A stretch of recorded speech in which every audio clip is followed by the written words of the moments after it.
Alright, what's up guys and welcome back to Fab Unofficial.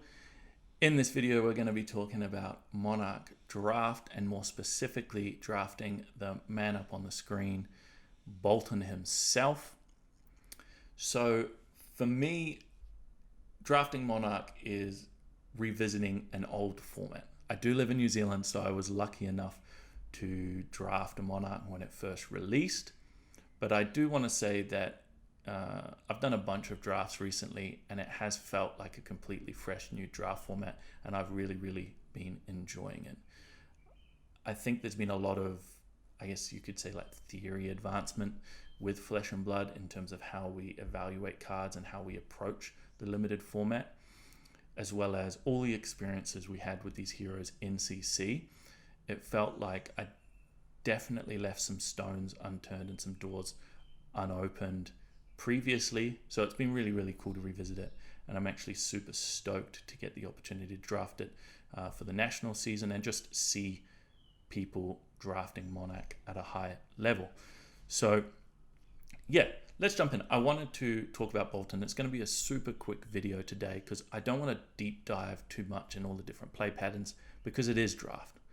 With something like CC, you get to register the cards you want to play, so you can sort of guarantee play patterns. In draft that's not the case, so I just sort of wanted to give a touch on the sort of theory and overview, as well as a few specific card groups that I'm looking for when drafting the style of Boltyn deck I like to draft. So before we get into that though, we can, Boltyn, he's a light warrior hero, and the key part to that, for me at least in my approach to this format, is that he's a light hero.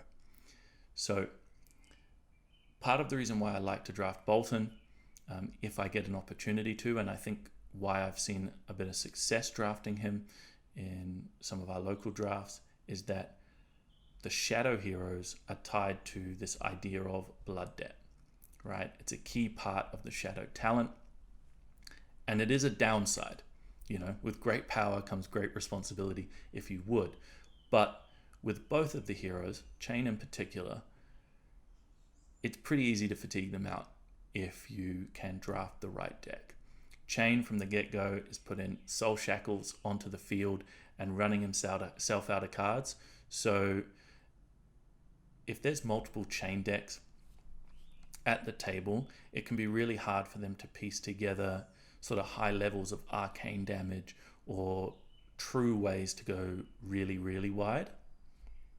So a hero like Boltyn that has such a density of 3 blocks, it can be quite easy to block out and fatigue him. And in general, if I'm sitting down against a Chain deck, that's my plan. So the whole reason why I like Boltyn, which I'm going to touch on, is I think you can get some, you get some real opportunity to wheel semi-decent 3 blocks, which means into the Chain matchup you can often present 34, 35, 36 cards, which tends to be enough to block out and fatigue them, and then you can just chip away at them with an axe or two. So in the same vein, Leviah has blood debt, but in a different manner, right? With Leviah there's a little bit more give and take in terms of they have access to dominate, which means that you can't just sit there and block, because otherwise they can set up a turn and just finish you off. But you are able to punish them.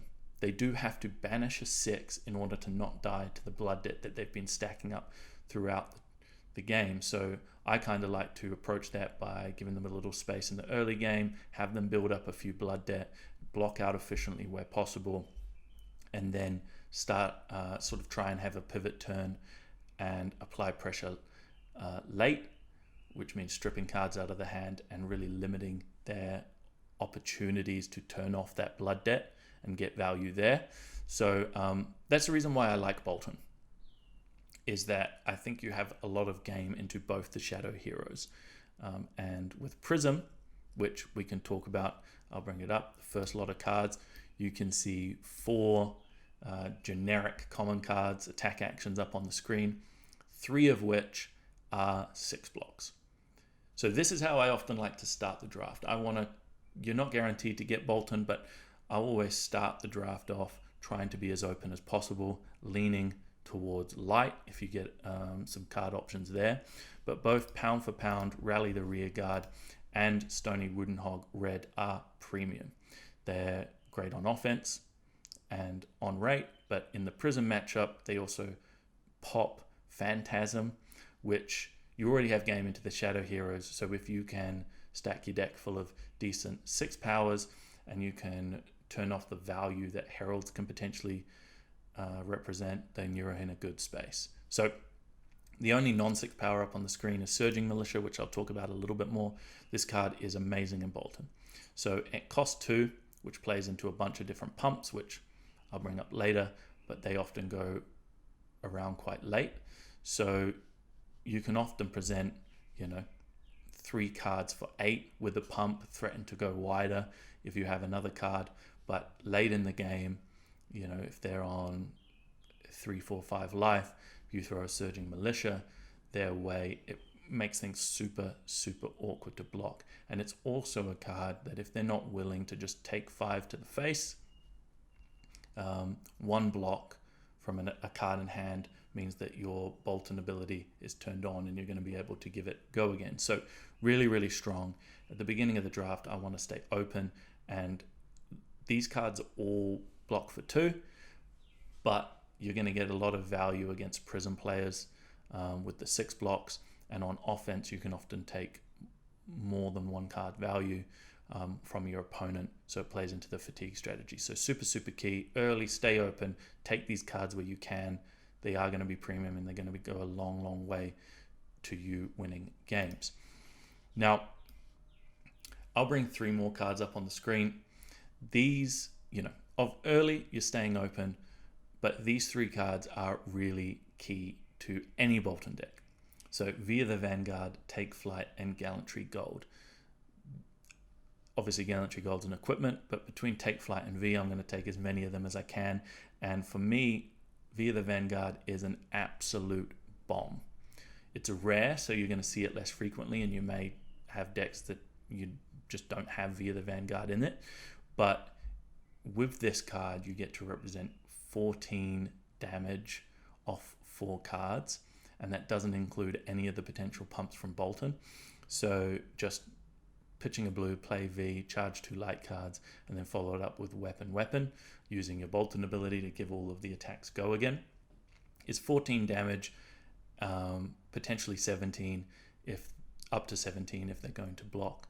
So this is the sort of pivot turn that can really change like a Levia game. With this, if they're not able to take all of that damage, which often, in limited most players won't be, you're able to just totally switch the momentum by stripping their hand. So really, really cool. But the other 2 cards, which are common, so Take Flight, which you are going to see a little bit more frequently. Obviously, the red is the premium, but you'll take them in yellow or blue. This card is key because you get to charge and save a card in Soul for later turns as this gains go again naturally. So as long as you've charged, this card's going to have go again, which allows you to go wide and sort of carry that resource of Soul through to another turn. So really, really key. And you can present really awkward breakpoints with this card. That's why the yellow is still fine. And the next card being Gallantry Gold. Now it's an equipment, so you can only play 1, but this card represents just infinite value, right? So with an equipment, it's got Battle Worn and it blocks for 1. So it's on par with a lot of equipment you'll be used to playing in limited formats anyway. But its power really lies in the ability. And I think this is probably the best class equipment, common class equipment in the format, as with its ability off 1 blue, you're able to pitch it, activate Gallantry Gold, and then as long as you've got 1 card in Soul, you can represent 3 damage off the first axe and follow it up with 4 damage off the second axe, which, if you've been able to block efficiently on your opponent's turn, then and off 1 card represents 7 damage, it can be game changing. So Gallantry Gold, there's a little bit more to it when you draft it. Sometimes it is a card that can wheel around a little bit later, depending on how many Boltyn players are at the table. or if multiple have been opened. So unlike Take Flight, which you're pretty much going to take whenever you see it, with Gallantry Gold, there's a little bit more play to how you draft it, but you do want one in your deck for certain. It's an equipment that stays in play, starts the game in play, so it's super powerful. So don't let it slip through your fingers. Be really careful. If you have an opportunity to take it, it's often right, I feel, to just snap it up and guarantee that as a Boltyn player you can suit up with the Gallantry Gold in play. So those are the key cards. But a reason why I really like the sort of pile Boltyn, if you would, I'm going to call it, more fatigue plan Boltyn, is that one, you have really efficient attacks, which work well when you're blocking with multiple cards. So those are things like the red Express Lightning or the red Illuminate. Those cards are 0 for 4, which, Briar's, been floating around in the metagame before. Things like Snatch, everybody knows that a 0 for 4 is a good rate card. But specifically in this archetype, and how I like to draft Boltyn, what it means is you're able to, say, block with 2-3 cards on your opponent's turn, hopefully 3 blocks, and then on your turn follow it up with an attack still for 4. So you're presenting a breakpoint, forcing potential cards out of your opponent's hand, limiting what they can do on their turn, and all off one card. So you're progressing the game state that you want, which is both of you to use cards and for you to try and claw more cards out of your opponent.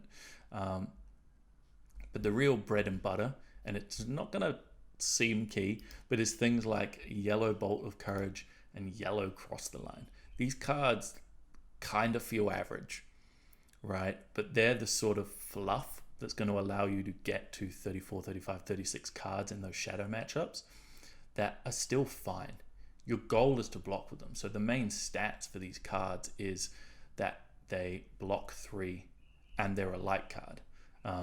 Light meaning that it plays well into some other cards that you may have in your deck, but like if it's a decent block 3, you want to play it in that chain matchup and potentially that Leviathan matchup anyway. And the best thing about these cards is that they often wheel and you can get them late during the draft. So very often you open a pack, take something premium like a red or a 6 popper, and you can do that knowing that you're probably going to see the Bolt of Courage later on, and it's definitely going to make the cut into any matchups where you're playing Shadow Heroes. So these are the cards where I really think the strategy works and is possible. Some people are probably going to hate that, but I've had a lot of success playing the Pile Boltyn deck, and I think there's been a lot of history of those sort of decks working in other limited formats, which is why I sort of started exploring it to start off with. But yeah, it's really, really possible in Boltyn because of these type of cards and how late you see them in the draft. Another set of cards that I wanted to just touch on is the 2 block cards that are going to allow you to pump attacks and present on hits.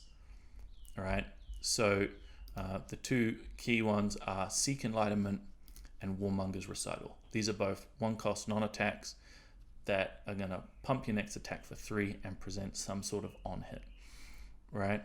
For the Warmonger's Recital specifically, again, keep going over it, playing into that sort of fatigue game plan. With Warmonger's Recital, if the attack hits, it goes back on the bottom, right? So if you use some of those generic 2-cost attacks that we looked at way back the beginning of this video, you're able to present something like 3 cards for 9, but the attack, if it hits, is going to cycle back, so you've only really used 1 card out of your deck, and if it doesn't hit, your opponent's had to block with at least 3 cards anyway, so you're happy because you're still trading up. So I often think Warmonger's Recital goes a lot later than it should. It's not hugely on rate, but for this deck, I think it really does work well.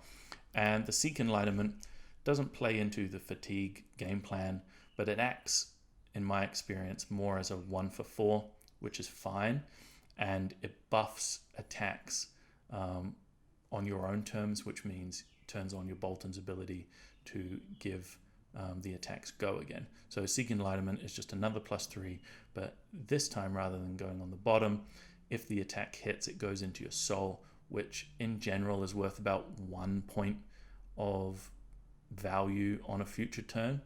So still really, really good. And much like the Warmonger's Recital, these Seek Enlightenments tend to go much later than I think they should. So it's another reason, like, you'll see this as a theme as I talk around cards. I think I've settled on Boltyn as a hero that I like to draft in this format, simply because I tend to be fighting with less people at the table for the cards that I want to see. And very often you're able to wield cards that you're more than happy to make the cut and play. So few cards to look out for. And lastly, the equipment, right? We talked about Gallantry Gold, which is the key arm slot that you want to see. A couple of the others, sort of your preferred equipment in each slot, in my opinion. In the headpiece is Halo of Illumination. So this is a light equipment. The key here is if you start, you're able to use Halo of Illumination to sort of get a free card in Soul, because you can activate this, put a light card into your Soul and draw a card, and then you can still, represent an attack and try and strip some cards from your opponent. But in the Chain matchup, it has Spell Void too, which is really key, as it's one of the ways that Chain can play around your sort of fatigue strategy by chipping you down and then setting up a few more points of Arcane to finish you off. Halo of Illumination is just sort of an extra point of life in that scenario, so really, really good.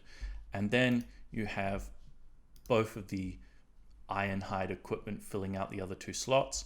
Like we said, Leviah can present Dominate, which can be a little bit tricky. So having a couple Ironhide equipment is just good. And I should say having a piece of Ironhide equipment does make a defense reaction like Rise Above a little bit better, right? Specifically the red one. I'm probably not playing the yellow or blues if I'm honest, but if you have an Ironhide equipment, it does make something like the red Rise Above much better and something that you're much more happy to play. So that's a little bit of a note. But yeah, that's the Boltyn deck. That's the sort of, I guess, general discussion around cards and theory. And it's definitely the deck that I've enjoyed drafting the most. I know I ran through a lot of that quite quickly, but wanted to try and keep this video shorter if possible. But yeah, I hope you guys enjoyed it. Definitely hit me up if you have any questions. I'm always wanting to improve myself. So I'm just another player like you guys that loves to jam some fab. So if you have any thoughts on drafting Boltyn, or you think there's some things that I've missed, hit me up in the comments. Definitely keen to discuss it. But yeah, try it out, give it a go, especially in the lead internationals. I think you'll be pleasantly surprised